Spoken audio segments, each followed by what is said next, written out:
We are all blessed to be here in this life right now. It's pretty wild when you think about it, and here for a crazy time like this. One of the things that, like, you know, if you've ever been to a funeral, I was telling my dad the other day, he was like, I want to go visit Grandma's church. And I was like, I remember that church because it was the first open casket funeral I had been to, which was like kind of wildly disturbing. But, so, you know, this is like a beautiful thing that we have this life. And I love the vision that these ladies have in death because it brings it back to such a natural place. So I'm going to ask you guys to take it away. Carol and Andy, bury me naturally. Andy?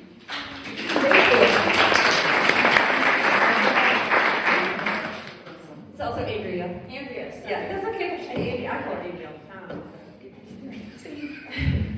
So we're Bury Me Naturally. I don't know if you've ever been to a Lucinda Williams concert, but she sings right out of the songbook. I'm doing a TED Talk, no. But I wanted to say that I found the funeral industry had a limited and woefully uninspiring choice when it came to funerals and completely disregarded the environment. I found a local cardboard manufacturer and eventually refined the cardboard coffin design that was suitable for a burial or a cremation, as well as a sounding board for art for the grieving families and friends. I'm a real estate agent in Asheville, North Carolina. So if you want to buy or sell, just let me know. With Town and Mountain Realty, this is my other affordable housing.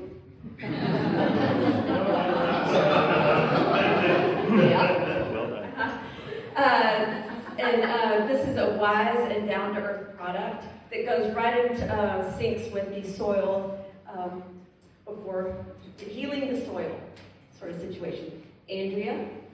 I am a Asheville baby, 8th generation. I'm a farmer, a mother, a celebrant, a death doula. I also help people with their advanced care directives, and I am a natural burial, I wouldn't say expert, but I'm very knowledgeable in the realm, and she has been my hero ever since I got my graduation. Shiro, excuse me. At UNCA, and I got an MLA, and I studied the funeral industry and its impact on mourning and the environment, and I can say it's significant. And I have been working with Carol since last year to help revive Bury Me Naturally. As we know, it is a business that is not going to go out of style. So our mission is to basically allow families an affordable and sustainable vessel for their loved ones. It's really important that people be able to be hands-on with death care, whether they realize it or not. The funeral industry has sold us in a completely different direction when it comes to what we need and how to best take care of each other.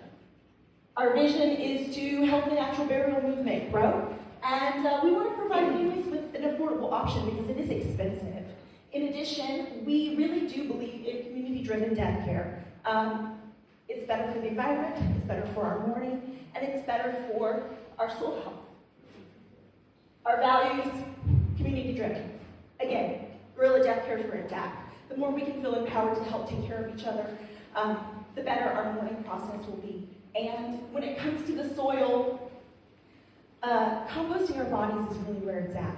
Our soil health is obviously depleted, and I like to think that it's mostly due to our resource-dependent bodies taking, and not giving back. Also, a lot of people think cremation is a better alternative. However, it takes a lot of gas, it takes a lot of energy, it takes 4 hours at a gajillion, Fahrenheit. I don't even remember anymore. It's very crazy.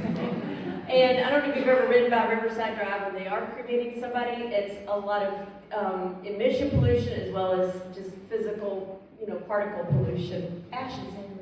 And it's kind of pretty much, saying your last goodbye to the world is to say, that's how you're saying goodbye. Having said that, I cannot convince my parents. They're all over cremation. So. This business has taken a couple of different forms. In the beginning, it was Bury Me Naturally under Carol, and Carol partnered with someone up north in Massachusetts, and they changed it over to Morning Dove Studios to give it a more artistic background. Ruth, our previous owner, has since decided that she no longer wants to be part of the business, so we are rebranding, and we have worked hard in the past year to bring it back to Bury Me Naturally, as that is a wonderful title in my opinion, and I really do believe in this mission. And one of the things that really stands out about Bury Me Naturally is it is literally the only biodegradable coffin company in the United States. There are other ones that exist in Europe, but it's not just a box. It's not.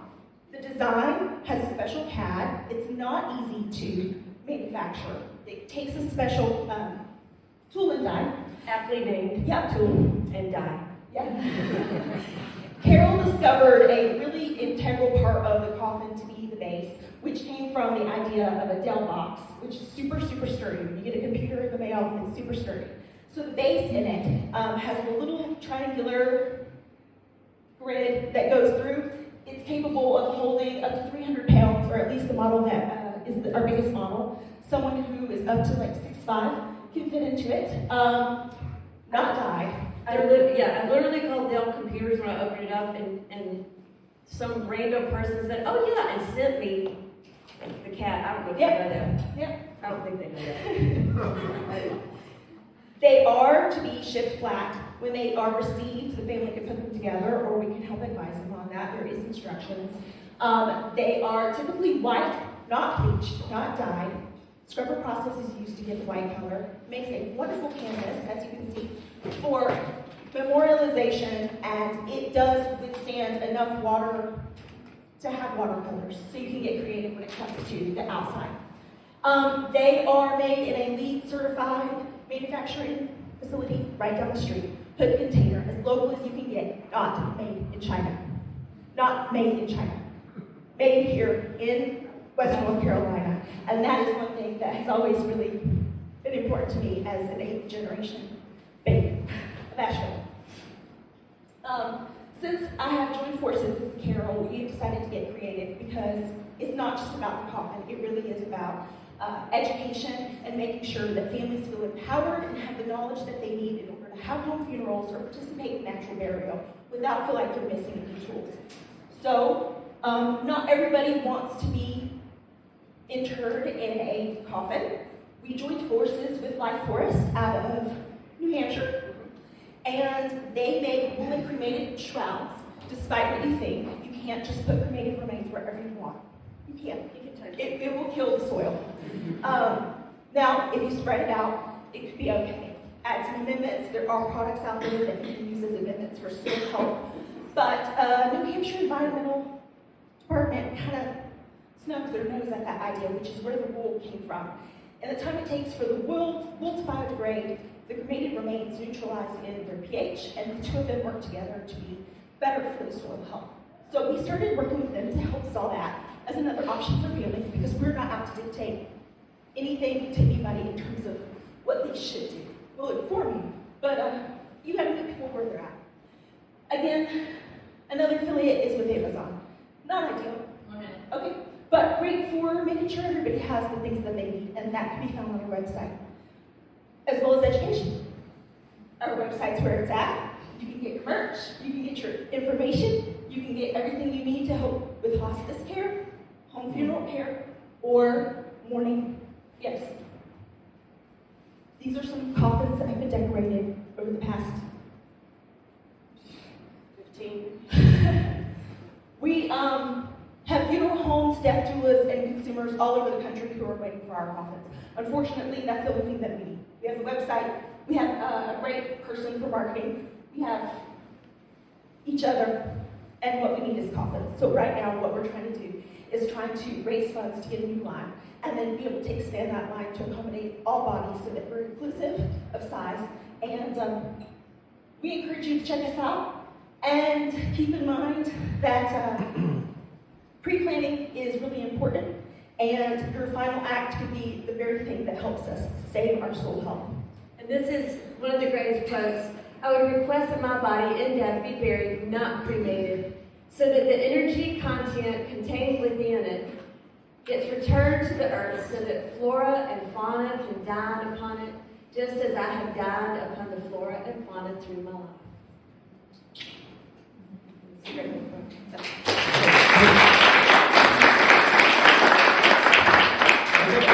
Great. Thank you very much.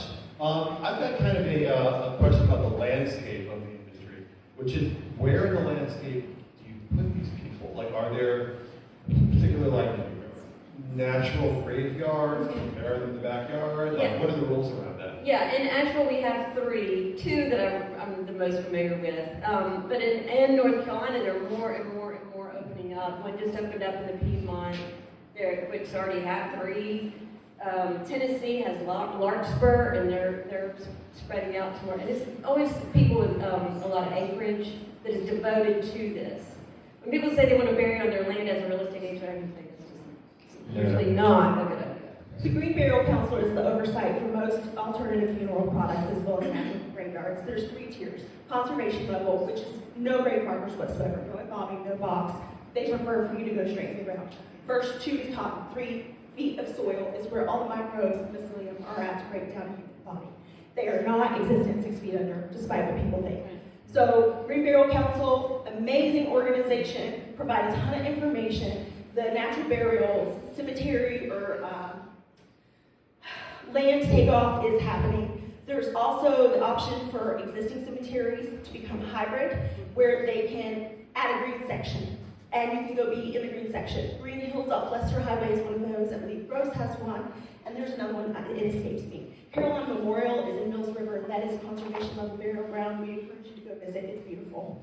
The natural burial movement is taking off. The funeral industry is also taking note because they have to. People are becoming more educated, and they're becoming more aware of the fact that what happens to grandma after she's been embalmed into a coffin that uses tons of hardwood and lacquer and precious resources is not pretty, especially if you were to dig her up. It's bad. Go on TikTok. You will be appalled.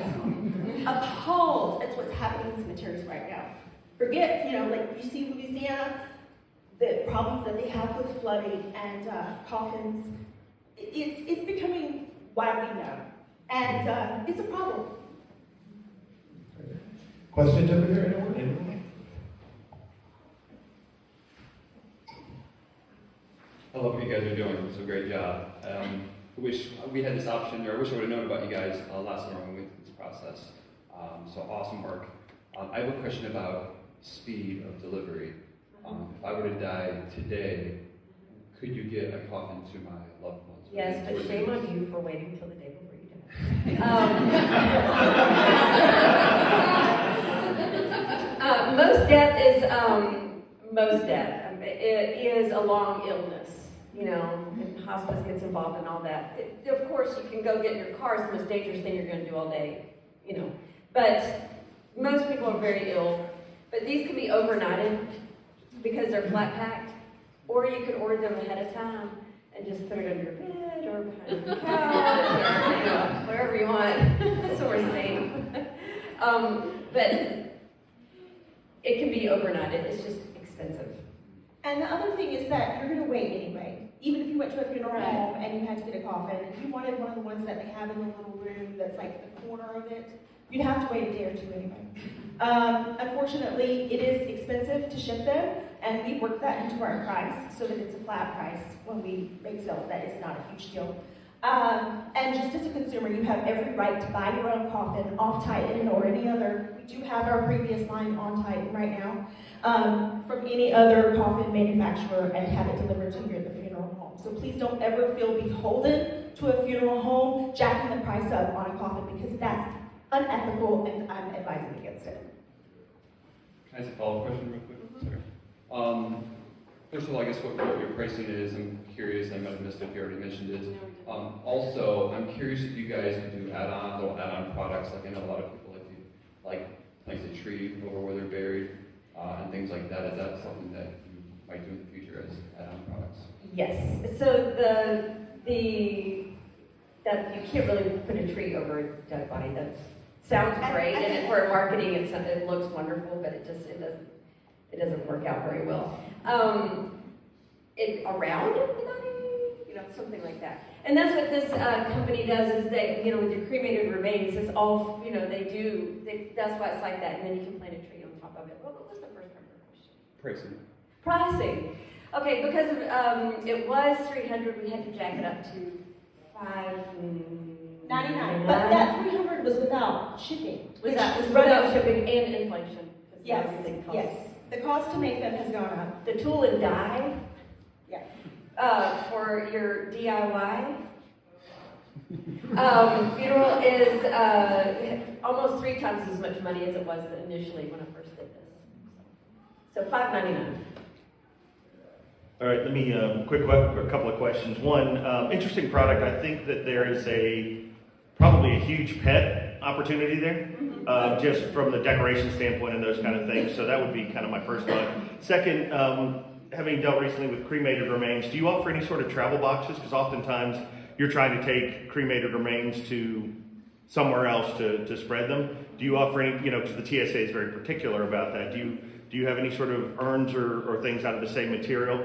We really want to work with local artisan people to get that happening, because that is definitely something that we want to meet consumers where they're at.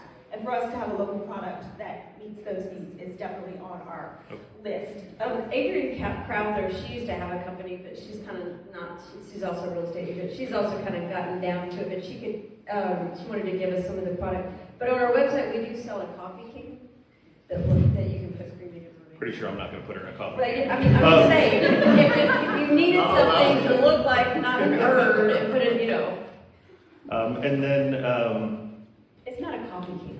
and then how does the design physically get on the product? Do you guys do that and somebody picks it, or how does it happen? No, for example, you can use, music lyrics and tape that on there. This is what. Oh, so you're just kind of sticking it on or taping it on. It's not a We pre-print. encourage families Gotcha. to be hands-on with this, and it really does help. I mean, the testimonials we have for families that have been one-on-one with the coffin and been able to spend a day or two with it, having their children color it.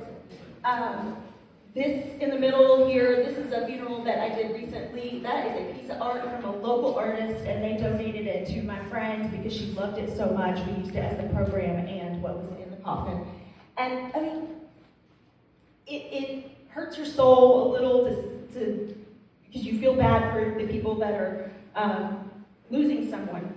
And that's hard, but the fulfillment that you get from knowing that they had a hands-on experience helping see their loved one out, that's something you don't anticipate getting most of the time. And when you do get it, And this is a good example where they just laid it out on the table, and at the service, people wrote all over it, and it was not open casket.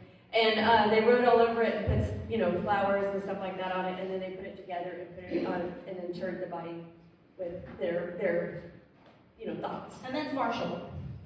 In Marshall. Yeah, in Marshall. And that's the other thing, is we will always offer a discount for local. Thanks for doing what you do. You kind of asked the same questions I had. So I think the market for design coffins is huge. As much as I'm inspired by what you're doing with the renewable and compostable, the idea of having, my body or a loved one, buried with art. Not everybody's going to have a friend who's going to want to do the painting or have the time to do the painting, whatever. So, and with the ability to do on-demand printing, I just, hopefully you guys can look at that, because I think it would be backward.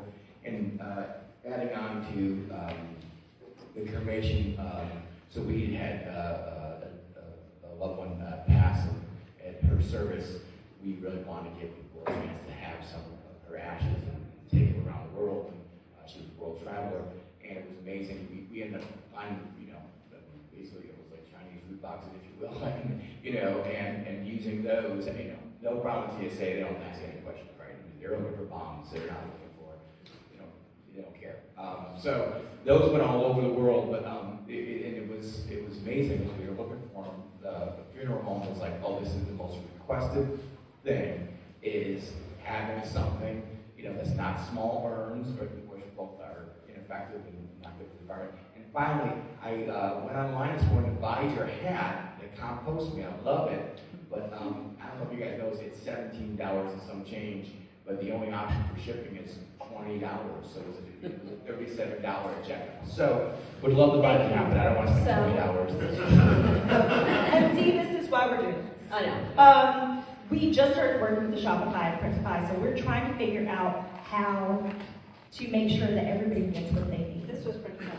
But the custom art one, the problem with that we had was when we were, because it's flat packaged, when we were able to take it out of the container, it would smudge and scratch, and then people would complain. So we thought about doing like a coloring book kind of thing, you know, with those kind of images where the people could at least do that, or, you know, just having very black and white, simple things. But the more complicated the colors got, you know, it just We've been exploring our options for because it's soy ink and Yes, there is a lot of technology, so, you know, I think it's worth keeping, there's a few people in this world that are non-demand printing or have experience, so. We've been exploring options in terms of eco-friendly inks that aren't necessarily horrible for runoff, that can be like rub-on transfers, but we haven't found a lot of rub-on transfers that really do the job of looking nice on the box. not yes. You don't want to crinkle the cardboard. So Thank you. yeah, sure. So actually, it's interesting because one of my best friends is a funeral director down in Brevard, and so we talk about death and all this stuff. And he also, even within the industry, is not happy with how all this works. So I'm going to question him. But one of my questions is just some of the kind of logistics of like, so with, I mean, ideally you're not embalming if you're doing this because that obviously defeats the whole point. But then does that mean just the option for open casket is pretty much off the table at that point? No. As a home funeral guide, I can tell you that there are ways to keep a body in your home for 3 days if you want to do that. On our website, we have a alternative to dry ice, which you can buy at Ingles. Just so you know. It takes about 10 blocks for a 200-pound person for 3 days. You turn the AC up. That's not ideal for everybody. Some people might not feel comfortable with that. But we do offer a cooling mat that we found on Amazon. It's not green, but it's something that you can put in the freezer, and it's full body length, and you can put it underneath your loved one and keep them fresh. I will note that with home funerals, the people that go into having a home funeral acknowledge that what they're doing is witnessing their loved one no longer be part of that flesh sack anymore. And things do change. So it is definitely possible to keep a loved one at home. And while I encourage that, I do know that there are a lot of funeral directors, especially in Western North Carolina, that are on board with this, and they can help advise in that direction. So if anybody ever needed contact, in addition to your friend, I have a couple, and the industry's having to go that way. Because that was kind of my follow-up question is how many funeral homes are there that, like, because that'd be also a thing that that are like fully on board. They just can't with, make like, a lot of money on our. well, that's what I was saying. They'd have to alter their whole business plan in order to do it. So yeah, I see the problem, but I do see where the market is We're trending. losing a lot of money, Yeah. When somebody says they want a natural burial, they're like, no, you don't. Right. Well, they don't even let them know it's an option. It's like, nope, you can't do that, even though you definitely can. Yeah, I just had a question about the design of your coffin. From the photos, I see that there are no handles on it to carry. What do you recommend people do when they're trying to transport the coffin to a burial site? Okay, thank you. There are the carrying straps, the tow straps that funeral homes provide, and then there's also the same kind of, it's like the Red Cross has the mat, that you can pick people up off the, Transport check. yeah, I almost said battlefield. I don't know why I said that. But anyways, and you can carry it that way. Carolina Memorial has like they call it a sled, but it has wheels on it. It's really cute. And it's wooden, somebody built it, and they just roll them out there on that. The great thing about what we're doing is we're connecting with a lot of artisan people that are developing some of these sorts of things to make transport of wicker coffins, wicker caskets, hand-woven shrouds, making that transport easier. There is somebody in Greensboro that makes funeral carts. coffin Funeral parts. parts, that's what. And, I mean, we can't do our business without knowing who those people are.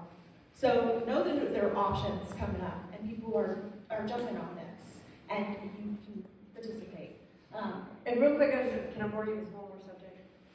Yeah, and then we have time for one last question. Yeah, wait, one more. Okay, so, what is this called? The shape. Coffin. It's the coffin shape. The casket shape, this was how we always did it and for years, and this is how Europe does it, this is how, down south they do it.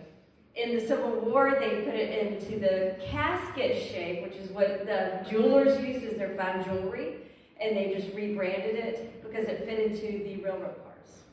That did not fit into the railroad cars in the Civil War. So in the Civil War, they changed over to the casket look. And that's when embalming got popular. So it became a very elevated way of bringing home someone to New Jersey or Alabama or wherever to be in the casket, not the coffin. This was low rent. So we're kind of reviving it, if you will. Anyway. What was the last question? All right, well, let's give our